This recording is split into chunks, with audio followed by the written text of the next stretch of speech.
What is going on, everyone? My name is Jared Haas, joined here with Daniel McFadin here at Homestead-Miami Speedway after the NASCAR Cup Series race here. What an exciting last few laps. Tyler Reddick gets it done. Oh, when he started the race, he was minus 30 outside the playoffs, and now he's punched his ticket into the round of 8. Now, Tyler Reddick played a little bit of a strategy there to get, to stay out long as he could, had that miracle caution come at the end, and by golly, those last 2 laps, the drive of his life, I would say. Yeah, probably. This is probably the biggest win of Reddick's career. He's now going to compete for the Championship 4 in the Cup Series for the first time in his career, and he does it by winning what's probably the best Homestead race, maybe in the track's existence, if not since 2011 when Tony Stewart, won the championship here. Imagine if this race had actually been the championship race, what the atmosphere that would have been like here. But no, it was an incredible race, a record number of lead changes, 33, I believe. So yeah, it was a sight to behold, and everybody, including Tyler Reddick, was shocked that his winning pass of Ryan Blaney on the final 2 turns of the race worked. He was shocked. Ryan Blaney was shocked. We were all shocked. And it turned out to be one of the best finishes of the year, if not the last few years.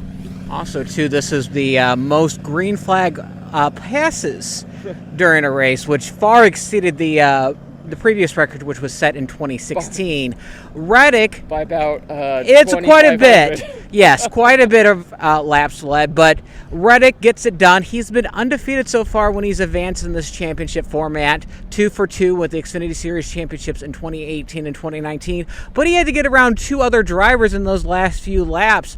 I'm going to start here with Ryan Blaney, who seemed to be like the dominant driver of the day, and he was up front for most of the race, held off that Kyle Larson late, which we'll talk about Larson later on. But it seemed like this was going to be Blaney's race to lock in and have 2 drivers from Penske Racing in the Championship 4.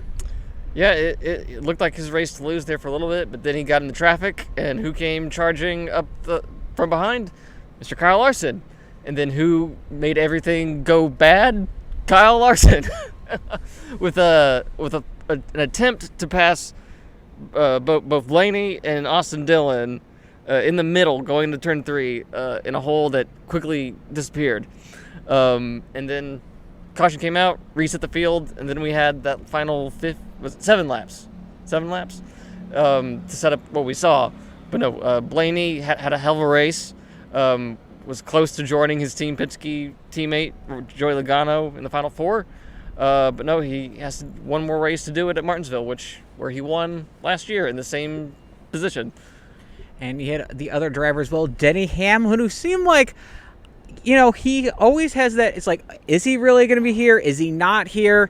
Kind of was out for lunch, had the strategy where he pitted a lot later, had a lot fresher tires, but in the end, he just couldn't hold off Tyler Reddick. How huge is this for Hamlin to be so close to punching his ticket to the Championship 4? It has to be dejecting, and he was very mute, very solemn or whatever on pit road after the race. Didn't really seem like he wanted to talk about it, even though, his driver's over there just 100 feet or so celebrating a win, which probably makes it feel a little bit worse. But, I'm sure after a little bit, Hamlin will reflect and say, hey, my driver's in the Championship 4. We got one more race. It's at a track I'm really good at. Let's go see what we can do. I think the other, heartbreaking for Hamlin, but I don't think there was more heartbreak until Kyle Larson had what he had happen to him.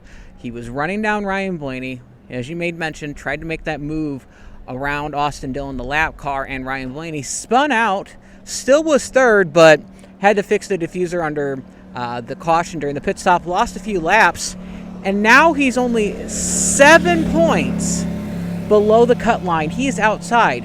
If he would have stayed in second place, he would have been in. And as I talked to him, he just, the car came back to him and just felt like he had to make the move. Did you feel like Larson had to make that move to get that win? I probably wouldn't have made it there. I mean, there's still 15 laps to go. He clearly had the momentum, but he just went into a position that just a hole. It was there when he made his move, but then it disappeared. He bounced off Blaney into Dylan and went for a spin. If I'm him, I get why you do it, but I would probably have waited until you're in a better position and there's not a lapped car standing in your way. But he did what he did, and we got the finish that we did. So, thank you. Well, I don't think there's going to be Christmas cards with that. I mean, it was just an unfortunate situation where Larson was trying to make a move. I feel like we've seen that with a theme with like Kyle Busch this year at Kansas. Tried to make a move when, there really wasn't the ample amount of room that he needed. But that's going to wrap it here at Homestead-Miami Speedway. As always, make sure to subscribe and like our content. That really gets it out to you guys. And from Jared Haas and Daniel McFadin, signing off here at Homestead-Miami Speedway.